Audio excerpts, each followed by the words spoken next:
सभी को नमो बुद्धाय। कहानी में आज के दिन मुख्य टॉपिक होगा बिंबिसार की दानशीलता, सच्चक अहंकार मर्दन, चिंचा, रोगी की सेवा, कीसा गौतमी को संतावना, अंगुलीमाल, नालागिरी, अम्बपाली का दान, अंतिम परिव्रजक सुभद्र, महापरिनिर्वाण, बुद्ध वचन, ये सब मुख्य बिंदु होगा। इस पर हम लोग कहानी आगे इस प्रकार से है। राजा बिंबिसार भगवान बुद्ध का मात्र अनुयायी ही न था, वह एक श्रद्धालु उपासक भी था। गृहस्थ उपासक बन जाने पर बिंबिसार ने तथागत से प्रार्थना की, भगवान आप भिक्षु संघ सहित भोजन के लिए मेरा निमंत्रण स्वीकार करें। तथागत ने मौन रखकर बिंबिसार का निमंत्रण स्वीकार किया। रात बीत जाने पर महाराजा ने उत्कृष्ट भोजन तैयार कराया और समय हो जाने पर इसकी तथागत को सूचना दी। पूर्वार्ध में तथागत अपने भिक्षु संघ सहित राजमहल पहुँचे। तथागत महाराज के महल में पहुंचकर संघ सहित बीछे आसन पर बैठे। राजा बिंबिसार ने बुद्ध प्रमुख भिक्षु संघ को अपने हाथ में भोजन परोसा। भोजन कर चुकने के पश्चात तथागत ने जब अपने हाथ और पात्र धो लिए तो राजा बिंबिसार ने सोचा, मैं तथागत के लिए निवास स्थान के लिए जगह कहाँ खोजूं, जो गांव से बहुत दूर न हो और न ही बहुत नज़दीक, लोगों के वहां आने जाने के योग्य हो, पहुंचने में सुगम हो, जहां दिन में बहुत भीड़ न हो और रात में बहुत शोर न हो, जो एकांत में हो, जनसमूह से अलग हो और वैराग्य जीवन के लिए सुयोग्य हो। पर राजा बिंबिसार को ध्यान आया, मेरा अपना आनंदमय वेणुवन उद्यान है, जो न नगर से बहुत दूर है और न नगर के बहुत समीप है, जो आने जाने के लिए सुगम है। क्यों न मैं उस सुखद वेणुवन को भगवान बुद्ध को दान स्वरूप भेंट कर दूं। तब राजा ने एक जल भरी स्वर्ण झारी ली और उसे भगवान को भेंट करते हुए कहा, मैं यह वेणुवन उद्यान उस बुद्ध प्रमुख भिक्षु संघ को दान देता हूँ। तथागत ने उद्यान स्वीकार किया। तब तथागत ने राजा बिंबिसार को अपने प्रवचन से उत्साहित किया, आनंदित किया और आह्लादित किया तथा अपने स्थान से उठकर चले गए। उसके बाद तथागत ने भिक्षुओं को प्रवचन देने के बाद संबोधित किया, भिक्षुओं, मैं आपको इस उद्यान का दान स्वीकार करने की अनुमति देता हूँ। एक बार वैशाली में भगवान की भेंट सच्चक नाम के जैन विद्वान से हुई। उसके माता पिता 10 विद्वानों में पारंगत थे। ऐसे विद्वान माता पिता की संतान सच्चक शास्त्रार्थ में बहुत तेज था और वह लिच्छवियों का गुरु भी था। एक बार सच्चक ने भगवान बुद्ध को भी शास्त्रार्थ के लिए चुनौती देने की सोची। उसने कहा, मेरे साथ शास्त्रार्थ में आदमी तो क्या, देवता भी कांपने लगते हैं, उनकी कांख से पसीना छूटने लगेगा। मैं बुद्ध को ऐसा न कर दूं तो मेरा नाम सच्चक नहीं। उसने 500 लिच्छवियों से कहा, आप लोग मेरे साथ चलें, आज मेरा और बुद्ध का शास्त्रार्थ होगा। आज के शास्त्रार्थ में बड़े बड़े सींगों वाली भेड़ की तरह बुद्ध के बालों को पकड़कर जिधर चाहूँगा उधर घुमाऊंगा। यह सुनकर लिच्छवियों में खलबली मच गई। कोई कहता शास्त्रार्थ की जोड़ी अच्छी रहेगी, कोई कहता हमारे गुरु के साथ बुद्ध क्या शास्त्रार्थ करेगा, कोई कहता नहीं जी, भगवान बुद्ध के सामने सच्चक क्या खाक टिकेगा।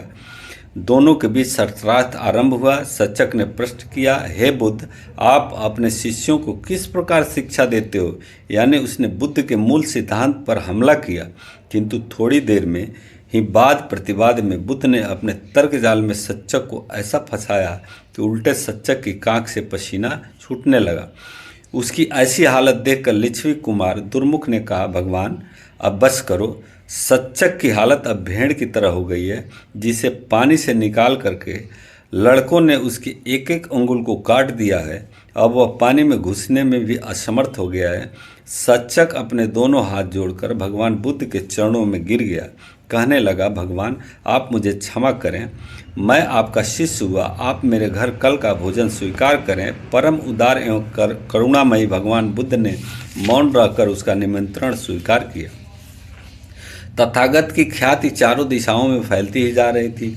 बुद्ध के आदर सत्कार से परेशान कुछ लोग ने उन्हें बदनाम करने की ठानी। उन दिनों सात्विक में चिंता चिंचा नाम का एक अत्यंत सुंदर परिव्राजिका रहती थी। बुद्ध की कीर्ति से परेशान तैथिरकों ने उसे मिलकर उसे बुद्ध को बदनाम करने के लिए तैयार किया। चिंचा ने बुरी भावना से बुद्ध के आश्रम में प्रवेश किया। जब सब नर नारी उनके उपदेश सुनकर आश्रम से बाहर आते तो चिंचा आश्रम में प्रवेश करती। जब लोग धम्मा देशना के लिए आश्रम में आना आरंभ करते तो आश्रम से बाहर निकलती नजर आती। एक दिन वह पेट से कपड़ा और काठ बांधकर आश्रम के द्वार पर खड़ी थी। उसके पेट को फूला जानकर लोगों ने चिंचा से पूछा, यह कैसा हुआ?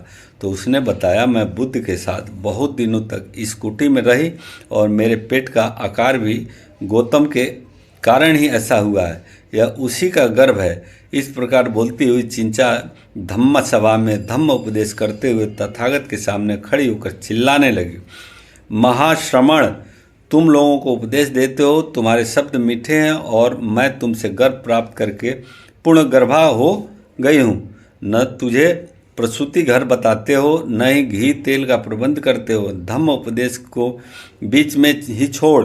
बुद्ध ने कहा, भगनी, सच्चाई तो तू जानती है और या मैं ही। इस प्रकार बुद्ध ने अपनी बात कहनी आरंभ की। थोड़ी देर में वह बुद्ध के वचनों में इतनी खो गई कि उसने जो अपना पेट कसा हुआ था वह ढीला पड़ गया। उसके पेट से बंधा कपड़ा और काठ जमीन पर गिर पड़े। चिंचा का शरीर शर्म के मारे पीले पड़ गए। सभी लोग उसे धिक धिक कलमुही कहकर धिक्कारने लगे कि तू भगवान पर झूठा दोष लगाकर पाप की भागी बन रही थी। बेचारी चिंचा तथागत के चरणों में गिरकर क्षमा मांगने लगी। कुछ देर बाद उसका देहांत हो गया। एक बार एक भिक्षु को अतिसार रोग के कारण दस्त लग गए। न चाहते हुए भी उसे दस्त हो जाते थे। इस कारण वह अपने ही मलमूत्र में पड़ा रहता। उसके शरीर से दुर्गंध आने लगी थी। एक दिन तथागत आनंद स्थविर के साथ घूमते फिरते इस रोगी भिक्षु के पास से गुजरे। उन्होंने उस भिक्षु को मलमूत्र में पड़े देखा तो उसके पास गए और उनसे पूछा, भिक्षु, तुझे क्या कष्ट है? उसने बताया, भगवान, मुझे दस्त लग गए हैं। मैं अतिसार से पीड़ित हूँ। मैं वृद्ध और कमज़ोर हूँ। मैं भिक्षुओं के लिए किसी काम का नहीं रहा, इसलिए कोई भी मेरी देखभाल नहीं कर रहा। तब भगवान ने तुरंत आनंद से कहा, आनंद, जा पानी ले आ, मैं इस भिक्षु का मलमूत्र साफ करूँगा। थोड़ी देर में आनंद पानी ले आया। तथागत और आनंद ने उस भिक्षु का मलमूत्र साफ किया। तथागत अपने हाथों से पानी गिराते रहे और आनंद मलमूत्र का उसका साफ करते रहे। फिर तथागत ने उसे सिर की ओर से उठाया और आनंद के पैरों की ओर से। दोनों ने मिलकर उसे उठाकर स्वच्छ बिस्तर पर लिटाया। इसके बाद तथागत ने सभी भिक्षुओं को इकट्ठा करके उपदेश दिया, भिक्षुओं, यहाँ तुम्हारी देखभाल करने वाले तुम्हारे माता पिता तो हैं ही नहीं। यदि तुम आपस में एक दूसरे की सेवा नहीं करोगे तो कौन करेगा? भिक्षुओं, जो रोगी की सेवा करता है वह मेरी सेवा करता है। यदि उपाध्याय हो तो उसे जीवन भर रोगी भिक्षु की सेवा करनी चाहिए और उसके स्वास्थ्य लाभ तक प्रतीक्षा करना चाहिए। यदि आचार्य हो तो यदि शिष्य हो, यदि साथ रहने वाला हो, यदि गुरु भाई हो, हर किसी को दूसरे के स्वास्थ्य लाभ तक उसकी सेवा करनी चाहिए। यदि कोई रोगी की देखभाल नहीं करता तो वह उसका दोष माना जाएगा। बुद्ध के स्पर्श करते ही बहुत से रोगी चंगे हो जाते थे। ऐसे अनेकों वर्णन मिलते हैं, किंतु बुद्ध का दृष्टिकोण तो बुद्धिवादी था। उन्होंने चमत्कारों पर यह कहकर प्रतिबंध लगा दिया था कि इनसे किसी का कोई कल्याण नहीं होता, बल्कि यह अंधविश्वासों को जन्म देते हैं। कभी भी उनके मन में ऐसा भाव नहीं आया कि संसार की पहेली सुलझाने के लिए कोई मुझे ईश्वरीय प्रेरणा या शक्ति प्राप्त हुई है। इस संबंध में एक घटना प्रस्तुत है। एक बार एक भिक्षु ने प्रश्न किया, हे भगवान, मृत्यु पर कैसे विजय पाएं? भगवान बोले, भिक्षुओं, मैं तुम्हें एक घटना बताता हूँ। कीसा गोमती नाम की एक स्त्री को एक पुत्र हुआ था। अभी उसने बैठना और चलना भी न सीखा था। एक दिन वह मर गया। वह दुख से इतनी व्याकुल हुई कि पुत्र के शव को गोद में लिए दवा मांगती फिर रही थी। लोगों ने उसे पागल समझा। अंत में एक आदमी ने उसे मेरे पास भेजा दिया। मैंने उसे कहा कि जिस घर में कोई मरा न हो, वहाँ से एक मुट्ठी सरसों ले आओ, मैं तुम्हारे पुत्र को जिंदा कर दूंगा। वह स्त्री नगर के एक एक घर गई, परंतु सभी कहते, बहन हमारे मृतकों की याद न दिलाओ, हमें मत रुलाओ। जीवित थोड़े हैं किंतु मरे लोग अधिक हैं। कोई कहता मेरी माता मर गई, कोई कहता मेरी पत्नी मर गई, कोई बताता मेरा बेटा मर गया, किंतु मरे लोग अधिक हैं। कोई कहता मेरी माता मर गई, कोई कहता मेरा भाई मर गया। अतः नगर में एक घर भी उसे ऐसा न मिला जिसमें आज तक कोई न मरा हो। अब उस दुखियारी की आंखें खुल गई और वह मेरे स्थान पर लौट आई। मैंने उसे उपदेश दिया, माता, संसार में जो भी बना है वह अवश्य मिटेगा। सब प्राणी यह जानते हुए भी कितनी बेफिक्री और लापरवाही से जीवन बिताते हैं। मूर्ख कहता है यह मैंने किया है, वह मैंने किया है। वह सबको अपने अधीन करना चाहता है, किंतु अपने आप को खुद के अधीन नहीं कर पाता। वह सबको जीतना चाहता है, किंतु स्वयं को जीत नहीं पाता। कौशल राज प्रसेनजीत के राज्य में अंगुलीमाल नाम का एक बहुत बड़ा डाकू रहता था। आदमियों को लूट लेना, उसकी जान ले लेना उसके बाएं हाथ का खेल था। लोग उससे बहुत ज़्यादा डरते थे। उसका नाम सुनते ही उनके प्राण सूख जाते थे। एक बार भगवान बुद्ध उपदेश देते हुए उधर से निकले जिधर अंगुलीमाल रहता था। रास्ता चलते लोगों, गडेरियों आदि ने भगवान से प्रार्थना की कि वे यहाँ से वापस चले जाएं। अंगुलीमाल ऐसा भयंकर डाकू है जो किसी से भी नहीं डरता और न ही किसी के आगे झुकता है। भगवान तथागत सम्यक समुद्ध ने लोगों की बात सुनी, परंतु उन्होंने अपना इरादा नहीं बदला। वे घूमते हुए बेधड़क उस जंगल में चले गए जिसमें अंगुलीमाल डाकू रहता था। अंगुलीमाल ने जब एक काषाय वस्त्रधारी महाभिक्षु को अपनी ओर आते देखा तो वह उसकी हिम्मत को देखकर दंग रह गया। उसे तुरंत गुस्सा आ गया और वह झुंझलाकर बुद्ध के पास आया। वह उन्हें जान से मार डालना चाहता था, लेकिन जब उसने बुद्ध को मुस्कुराकर प्यार से उसका स्वागत करते देखा तो उसका पत्थर सा दिल मोम जैसा मुलायम हो गया। बुद्ध ने उससे कहा, क्या तुम इस पेड़ से 4 पत्ते तोड़कर लाओगे? अंगुलीमाल के लिए यह क्या मुश्किल था। वह दौड़ कर गया और जरा सी देर में ढेर सारे पत्ते तोड़कर ले आया। तब बुद्ध ने अंगुलीमाल से कहा, अब एक काम करो, जहाँ से इन पत्तों को तोड़ कर लाए हो उन्हें फिर से वहीं पर लगा दो। अंगुलीमाल तुरंत बोला, यह कैसे हो सकता है? गौतम बुद्ध ने कहा, जब तुम जानते हो कि टूटा जुड़ता नहीं तो फिर तोड़ने का काम ही क्यों करते हो? इतना सुनते ही अंगुलीमाल को बोध हो गया और वह उस दिन से हिंसा छोड़कर बुद्ध की शरण में आ गया। अंगुलीमाल भिक्षु संघ में मिलकर अरहत हो गया। अंगुलीमाल की कथा बौद्ध साहित्य की सबसे प्रसिद्ध कथाओं में से है। भगवान बुद्ध का देवदत्त नाम का एक फुफेरा भाई था। वह बचपन में हंस वाली घटना में परास्त होने के बाद से सिद्धार्थ से चिढ़ने लगा था। उसे भगवान से बहुत ईर्ष्या थी। उसने अपनी चालाकियों से मगधराज बिंबिसार के पुत्र अजातशत्रु को अपने प्रभाव में कर लिया था।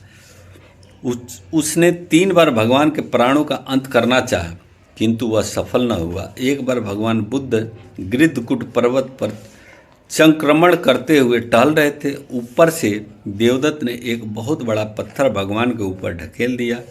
पत्थर तो चट्टानों से टकरा कर ऊपर ही अटका रहा, किंतु फिर भी पत्थर का एक छोटा सा टुकड़ा भगवान के पैर में आकर लगा, जिसके कारण उनके पैर से खून बहने लगा।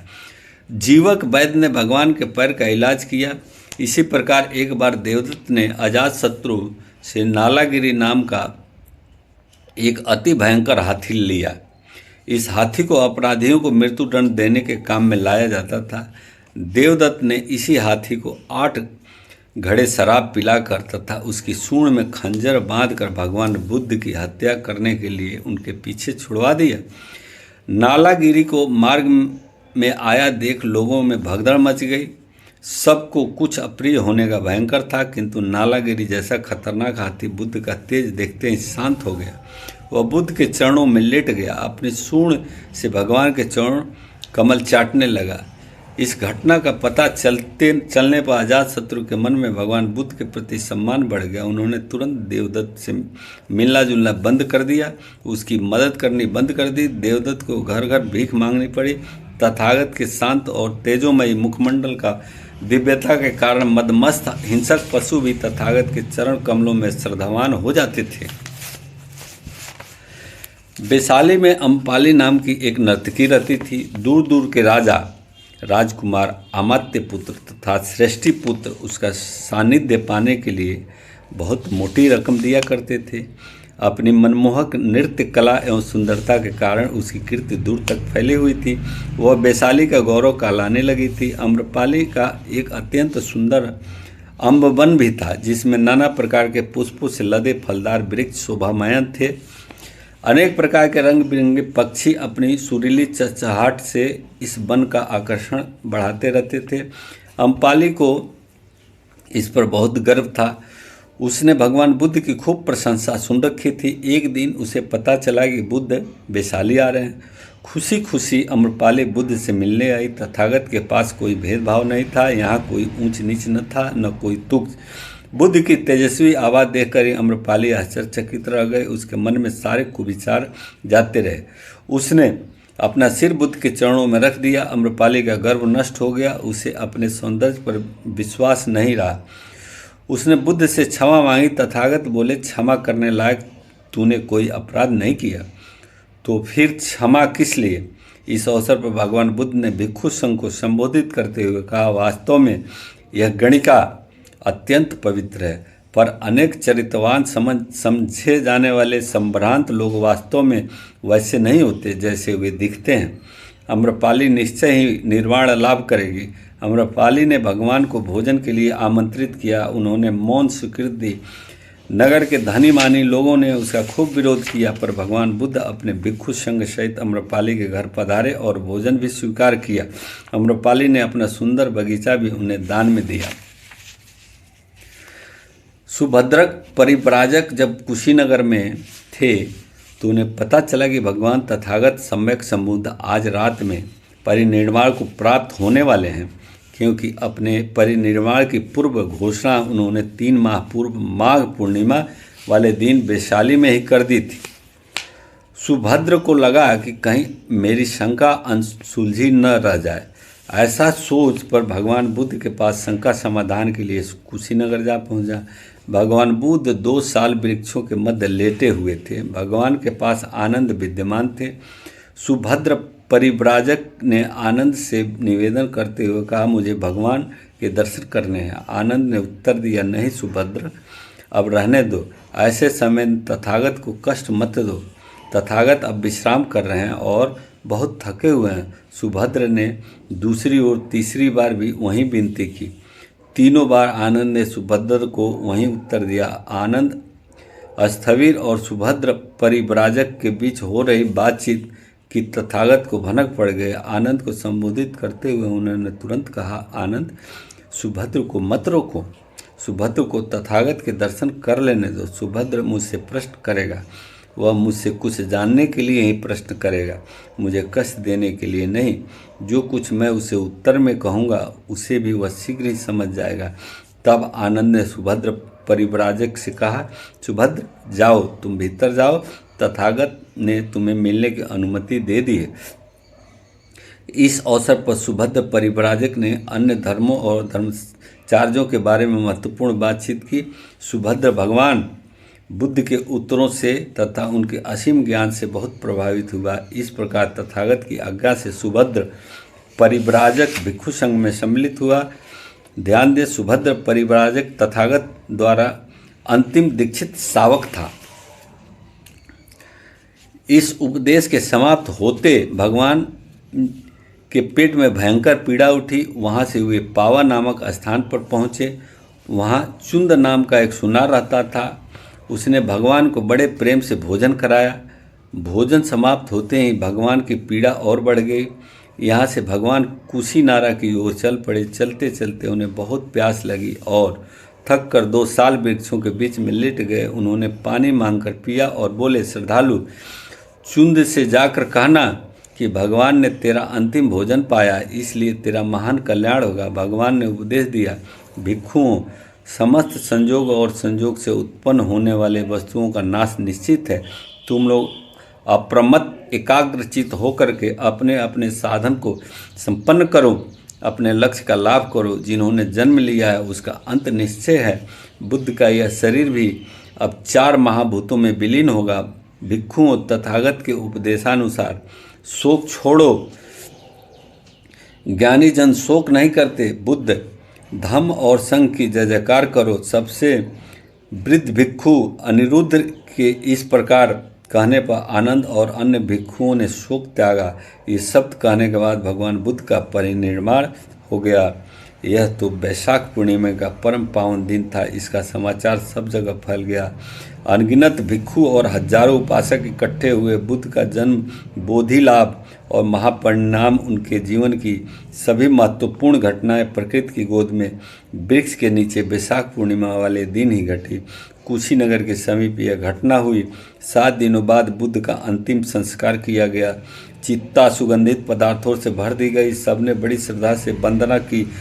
देखते ही देखते वह शरीर भस्मसात हो गया। सब और शांति फैल गई। उसके फूल 10 भागों में बांटे गए। इसके पश्चात इन धातुओं पर अलग अलग स्थानों पर विशाल स्तूपों का निर्माण कराया गया। बुद्ध के वचन। बुद्ध वचन, तुम शेर के सामने जाते समय भयभीत न होना, यह बहादुरी की परीक्षा है। तुम तलवार के सामने जाते समय भयभीत न होना, यह त्याग की कसौटी है। तुम पर्वत शिखर से पाताल में कूदते हुए भयभीत न होना, यह तप की कसौटी है। तुम बढ़ती ज्वालाओं के सामने जाते समय भयभीत न होना, यह स्वर्ण परीक्षा है। लेकिन शराब से सदा भयभीत रहना, क्योंकि यह बुराई, गरीबी और दुराचार की जननी। राष्ट्र कवि मैथिली शरण गुप्त द्वारा रचना में यशोधरा और भगवान बुद्ध का वार्तालाप इस प्रकार है। सखी वे मुझसे कह कर जाते हैं। राष्ट्र कवि मैथिली शरण गुप्त द्वारा यशोधरा का बुद्ध से संवाद राजभवन की सुख समृद्धि तथा ऐश्वर्य और भोग विलास को ही नहीं, वरन यशोधरा जैसी पत्नी तथा राहुल जैसे एकमात्र पुत्र का परित्याग करके निर्माण के मार्ग में निकले भगवान बुद्ध की कथा इतनी महान बनी कि स्वयं बौद्ध धर्म के जन्म और विस्तार की प्रेरक कथा बन गई। जयद्रथ वध और भारत भारती के प्रकाशन से लोकप्रिय के शिखर तक पहुँचे मैथिली शरण गुप्त को 1930 में महात्मा गांधी ने कवि से राष्ट्र कवि कहा था। अपने खंड काव्य यशोधरा में उन्होंने भगवान बुद्ध की कथा को काव्य कथा के रूप में प्रस्तुत किया है। रचना में गुप्त ने यशोधरा के त्याग की परंपरा को मुख्य रूप से उद्घोषित किया है, जिससे भगवान बुद्ध के राजभवन लौटने और स्वयं यशोधरा के कक्ष में उनसे भेंट करने जाने पर अपने बेटे राहुल का महान पुत्रदान देकर अपने मन की महानता को प्रतिष्ठित किया। राष्ट्र कवि की यह रचना मनोरंजक ही नहीं, प्रेरक भी है। राष्ट्र कवि मैथिली शरण गुप्त द्वारा यशोधरा के अंश इस प्रकार है। सिद्ध हेतु स्वामी गए, यह गौरव की बात, पर चोरी चोरी गए, यही बड़ा व्याघात। सखी वे मुझसे कह कर जाते, कह तो क्या मुझको वे अपनी पत बाधा ही पाते। मुझको बहुत उन्होंने माना, फिर भी क्या पूरा पहचाना। मैंने मुख्य उसी को जाना, जो वे मन में लाते। सखी वे मुझसे कह कर जाते, स्वयं सुसज्जित करके क्षण में, प्रियतम को प्राणों के पण में, हम ही भेज देती रण में। छात्र धर्म के नाते सखी वे मुझसे कह कर जाते, हुआ न यह भी भाग्य अभागा, किस पर विफल गर्भ पर जागा। जिसने अपनाया था त्यागा, रहे स्मरण ही आते। सखी वे मुझसे कह कर जाते, नयन उन्हें है निष्ठुर कहते, पर इनमें से जो आंसू बहते, सदैव हृदय वे कैसे सहते। गए तरस ही खाते, सखी वे मुझसे कह कर जाते। जाएं सिद्धि पावे वे सुख से, दुखी न हो इस जन के दुख से। उपालभ्य दूं मैं किस मुख से, आज अधिक वे भाते। सखी वे मुझसे कह कर जाते, गए लौट भी वे आवेंगे, कुछ अपूर्व अनुपम लावेंगे, रोते प्राण उन्हें पावेंगे। पर क्या गाते गाते सखुए मुझसे कह कर जाते, मिला न हाँ इतना भी जोग, मैं हंस लेती तुझे वियोग। देती उन्हें विदा में गाकर, भार झेल लेती गौरव पाकर। यह निश्चय न उठता हाहाकार बनता, मेरा रग न रोग। मिला न हाँ इतना भी जोग, पर वैसा कैसे होना था, वह मुक्ताओं का बोना था। लिखा भाग्य में तो रोना था, यह मेरे कर्मों का भोग। मिला न हाँ इतना भी जोग, पहुँचाती मैं उन्हें सजाकर। गए स्वयं वे मुझे लजाकर, लूँगी कैसे वाद्य बजाकर। लेंगे जब उनको सब लोग, मिला न हाँ इतना भी जोग। दुख किस मुँह से उन्हें उलाहना, नाथ मुझे इतना ही कहना। हाय स्वार्थी थी मैं ऐसी, रोक तुम्हें रख लेती। जहाँ राज्य भी त्याज, वहाँ मैं जाने तुम्हें न देती। आश्रय होता या वह बहाना, नाथ मुझे इतना ही कहना। विदा न लेकर स्वागत से भी वंचित यहाँ किया है। अंत में यह अभिनय भी तुमने मुझे दिया है, जैसे रखो वैसे रहना। नाथ मुझे इतना कहना, ले न सकेगी तुम्हें वहीं बढ़। तुम सब कुछ हो जिसके, यह लज्जा यह क्षोभ भाग्य में लिखा गया सब किसको। मैं अधीन मुझको सब सहना, नाथ मुझे इतना ही कहना। जसोधरा और बुद्ध के बीच होने वाला वार्तालाप बौद्ध साहित्य और कई कविताओं में एक गहन और मार्मिक दृश्य के रूप में प्रस्तुत किया गया। यह वार्तालाप तब होता है जब सिद्धार्थ गौतम बुद्ध ज्ञान प्राप्ति के बाद अपने परिवार से मिलने कपिलवस्तु लौटते हैं। यह संवाद केवल पति पत्नी के बीच का संवाद नहीं है, बल्कि इसमें त्याग, प्रेम, आत्मज्ञान के गहरे तत्व समाहित हैं। संभावित वार्तालाप का सारांश इस प्रकार है। जसोधरा कहती है, हे सिद्धार्थ, क्या यह न्याय था? तुमने मुझे बिना कुछ कहे छोड़ दिया। हमारे पुत्र राहुल और मैंने बरसों तक तुम्हारी राह देखी। क्या तुम्हारा मोह त्यागना हमारा त्याग करना भी था? बुद्ध कहते हैं, जसोधरा, मेरा जाना केवल तुम्हें छोड़ना नहीं था, यह संसार के मोह को त्यागने की आवश्यकता थी। मैं संपूर्ण मानवता के दुख का समाधान खोजने निकला था। जसोधरा, पर क्या इस समाधान की खोज में मेरी पीड़ा और राहुल की अनजान आस का उत्तर नहीं था? क्या मैं अपने इस सत्य की यात्रा में तुम्हारी संगिनी नहीं हो सकती थी? बुद्ध, यशोधरा, यह यात्रा अकेले ही जाती है। सत्य को पाने के लिए आत्मा को अपने बंधनों से मुक्त होना पड़ता है। पर मैं जानता हूँ तुम्हारा त्याग भी कम नहीं था। तुमने परिवार और पुत्र को संभाल कर मेरा मार्ग प्रशस्त किया। यशोधरा, सिद्धार्थ, मैं तुमसे नाराज नहीं हूँ। तुम्हारे द्वारा पाया गया ज्ञान अब केवल तुम्हारा नहीं है, यह हम सबका है। परंतु एक प्रश्न सदैव रहेगा, क्या मेरा प्रेम और समर्पण तुम्हारे लिए पर्याप्त नहीं था? बुद्ध, यशोधरा, तुम्हारा प्रेम और समर्पण अनमोल है, परंतु यह जीवन केवल व्यक्तिगत बंधनों का नहीं है, यह समस्त प्राणियों के कल्याण के लिए है। मैंने जो पाया है वह अब सभी के लिए है।